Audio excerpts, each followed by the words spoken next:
you have a new book. It's called Little Green. Yep. I have a new book called Little Green. It's the first Easy Rawlins novel in 7 years. I had stopped writing Easy Rawlins because I felt like I was going to get stale writing, year after year, stories, kind of slogging through history, but not really feeling the elan of the character. And then after 7 years, it came back. I said, "Oh, I could do it again." So I started writing. And it's set in a very particular time for LA Mm-hmm. in the Late '60s, yeah. late '60s, and I don't think you'd been in that moment before, have you? The book before was in the late Oh, '60s, what was it? Blind Faith, where Easy, dies. All right. That's also it's only 2 months before this book, but yeah, I had been kind of wandering into the '60s for a while, but now like with this book I'm solidly in it. Mm-hmm. Yeah. And you have what I think is an interesting take on that moment, which is partly what we expect, which is flower powers floating around and Mm-hmm. everything, and most people are not part of that, and that's fine. But you have a kind of sympathy for these kids that are floating around, Mm-hmm. these kind of lost children. Yeah. Um, My friends right. from the old days. Yeah. And so that was your scene. Oh yeah, listen, I love the Sunset Strip. It was so great. I remember going up there on Friday and Saturday nights, and there was 10,000 long-haired, barefoot, dope-smoking hippies just wandering up and down the street. You'd walk into Whiskey A Go Go, and they put a tab of acid on your tongue, and and it's just like it was just wild. There were all these runaways, all this, and it was like overnight the world changed. It was one day it was Gene Berry and Burke's Law, and then all of a sudden it was the hippie movement. It was amazing to me. Like I'm obviously it must have happened sort of than that, but for me it just happened like that. But you were the age of the kids. You weren't the age of Easy, obviously. No, So right? I so was it's like, really in 1967, I was 16. Mhm. Yeah. And did you know people like Easy who had that?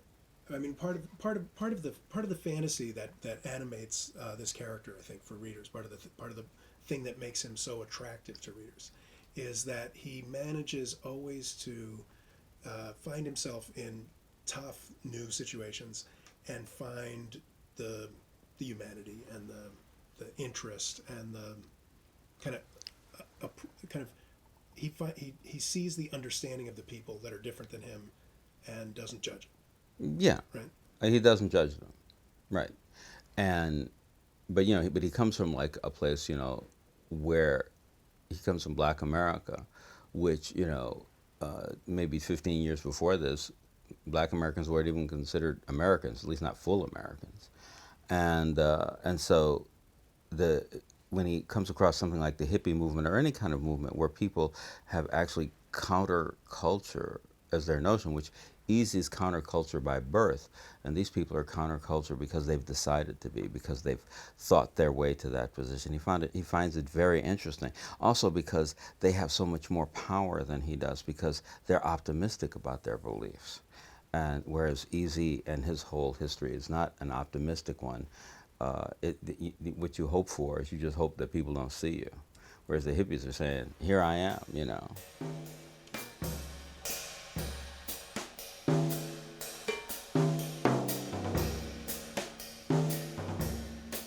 I kind of love Gary Phillips. I have a great deal of respect for Elroy.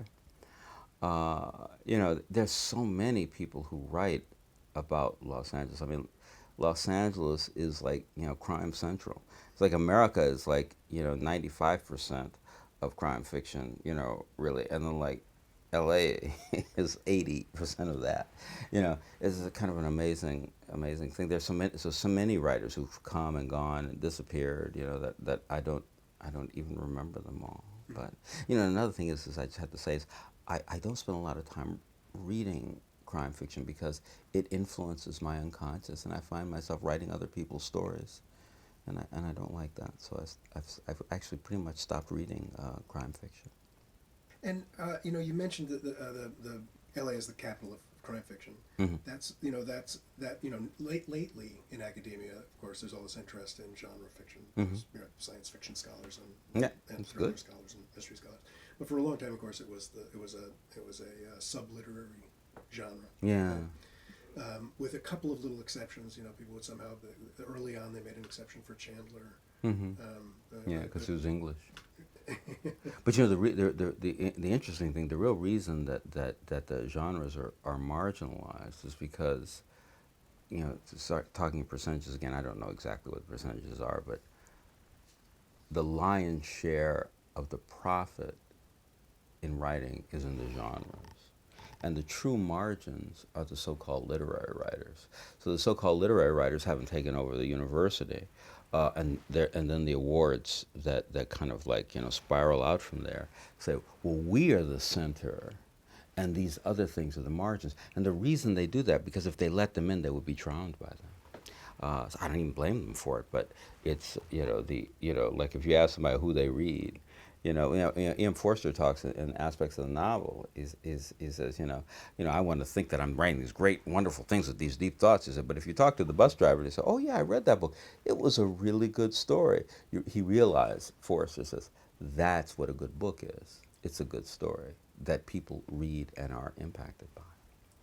One of the things that I have a problem with literature in the university, because the one mistake that the professors in universities make, which is the biggest mistake you can make, is forgetting that 90 to 95% of all this literature and all history was popular literature when it was written. And the idea of all of a sudden owning it in the university and attributing all of this scholarly stuff to it does a disservice, one, to the history of literature, and two, to the potential of becoming a writer today. So, well, you're not Shakespeare. So, well, no, I'm just like Shakespeare. I'm writing entertaining stories that different kinds of people like to read. You go, oh, that's not what Shakespeare was. Shakespeare, you start saying these things like about, the theory of relativity and the theory of the unconscious. And, it's like, no. That's not what he was doing. He was entertaining the king and the sot at the same time. So tell me about the argument about Chester Himes and Ralph Ellison. Well, I find I think that Jackson Blue in the book is making an argument that I have about it. I mean, Invisible Man is a really wonderful book. It's a very powerful book. It's his only novel. It has a lot of strengths. It has some weaknesses, and it was taken up by a white literary establishment and touted. Himes, on the other hand, is a black man writing about being a black man living in a black world. Who he imagines as his audience is black people, and so that what Jackson says. Ellison gives the white world kind of a window view into the life of black people. Himes builds a back door for us to get out the burning house. I think that really is the difference. And of course, Himes has 17, 18 books. Ellison didn't get the Nobel because he only wrote one novel. I'm sure that's why. Himes didn't get the Nobel because he was a black man writing about black people. But he's a great writer. A great writer. His mastery of language is extraordinary. Even the mystery novels that he just kind of threw off while sitting in some garret in Paris, the language is unbelievably beautiful and sophisticated. And him not being recognized as one of America's great writers is one of America's problems with its own racial history. Is it also partly a genre issue? That is, no, because he wrote great novels about his life. Sometimes Before he hollers, right? Isn't that what it's called? yeah, Right, but what's the other one? The one about when he's in prison. It's not sometimes the right. hollers, Yeah. where and it's so honest. Talking about homosexuality in prison. This is like in the early '50s. Talking about I mean, really, every bit as powerful as Wright, but a better writer, and it's like it's but there's a system that's broken down now, but before. In order to be considered a great writer, you had to be accepted by a white literary institution. The people who said, well, we know what good writing is, and we can bring you into it. It's not like saying, hey, man, we know what good writing is, and we could bring you into it. That's what Himes was saying, and that's why Himes was disregarded.